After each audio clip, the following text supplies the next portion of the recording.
Brisk's batch feedback helps you to give meaningful, individualized feedback to every student in one click. It's personalized and customizable.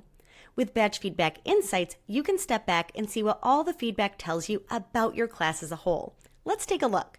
I'm going to come on over and I'm going to click on Batch Feedback right from the Brisk Next homepage. Once I click Batch Feedback, you're going to see all of the different assignments I've used Batch Feedback with. I'm going to take you down to my English 10 class where I have evidence-based interpretation. Let's open that assignment up. Again, I've already run batch feedback on these student essays. So what you'll see here up at the top, I do have a title, you can see the class, and you can also see the type of feedback selected. So I did use glows and grows. That means I didn't use any kind of rubric with this activity. So I did use glows and grows though, and if you want to see what that looks like, I'll click on one of these submission titles. So let's take Ethan for an example. When I open Ethan's activity, you're going to see here that I have his essay, and on the right-hand side, you'll see any of the feedback that was already provided. So I've got my summary, I can look at the glows, the grows, and the wonderings. Remember, this is fully customizable, so you can always put your own touch on any of the feedback. Now, as we come back here, I want you to look over on the right hand of my screen. This is where you'll find Insights Summary. So essentially what happens is that we run the batch feedback through Brisk. We're able to provide individualized feedback in one click to all of the students at once, and then go in and customize and approve the feedback to be able to share back with our students. From that feedback, you're able to gain an insight summary. This is pretty incredible because now as a teacher, I can look at the individual feedback and the growth and where my students need support individually, but I can also get a high-level view of how my class is doing on activities like this as a whole. So let's dive in. If I hover over these, you're going to see a couple of things. You'll see one button for See More and another for Next Ideas, and that'll happen on every single one that you hover over. I'm going to click on See More first.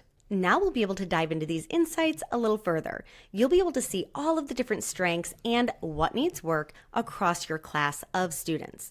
You'll also see down here you can toggle through. So if I want to keep looking through all the different sections, I can do that and I can review thoroughly. I'm going to come over and click Done.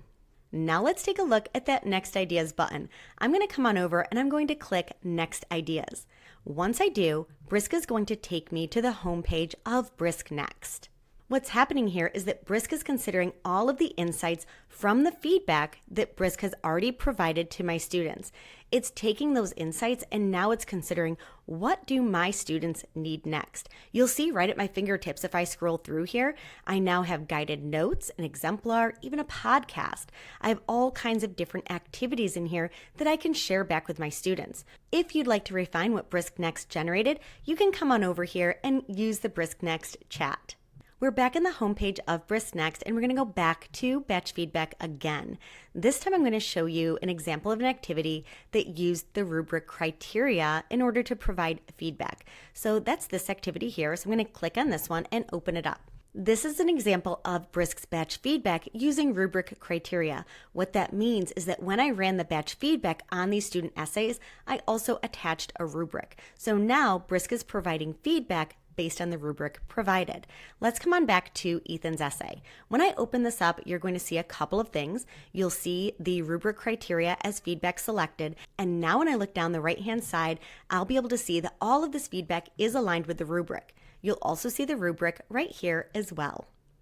Now, when I come on over to the Insights Summary section, I can review the insights based on all of the student feedback that was aligned to the rubric that I provided. So let's check that out. I'm going to click on See More. Now from here, again, I'll see rubric criteria right at the top, and I can click that drop down, and I'll be able to see more specific insights because I used a rubric that time. So I can really review how my students are doing as a whole. I can still come on over and select Next Ideas to receive personalized teaching and learning materials tailored to the learning insights from my students. So you'll see here that I'm now in Brisk Next again, and I have all of those resources right at my fingertips, but still customizable, and I can always use the chat to refine. I'm now going to walk you through rubric scoring with batch feedback. That one is going to look a little bit different, so that's the one I will walk through start to finish. I'm going to come on over to batch feedback. From there, I'm now going to select Import Student Work. So now I'm going to select Google Drive, and you'll see here I have a different folder, so I'm going to select that. And now I'm going to highlight my student essays. From here, I can select my class and provide an assignment name. I'm going to come right over to Brisk Templates, and in this case, I'm selecting Rubric Scoring. And now I'm going to add my feedback focus. I've attached my rubric and I've also entered a basic prompt. Right now, Brisk is running batch feedback on every one of these essays. From the batch feedback, we'll also receive insight summary. And remember, I did choose the feedback of rubric scoring. Now notice the difference of the insight summary this time after using rubric scoring as our batch feedback option. You'll see here that I do have a breakdown of points based on the rubric that I used. If I click over on one of our student essays, such as Aaliyah's for example, you'll be able to see the rubric and how it provided feedback based on the rubric and also applied a score. I'll show you what this looks like now when we click See More. Once I open this up, you'll be able to see the total students and the score distribution. I'll also be able to see more details here based on my student strengths and areas that need work, so I can review everything here. And just like before, I can always come over to Next Ideas. Using batch feedback, you can select the kind of feedback you'd like to utilize for your students, and then you can use these materials as is or refine and customize them further using Brisk. Batch Feedback Insights helps you understand class trends, go deeper with rubrics, and gain even more clarity with rubric scoring, all in one place.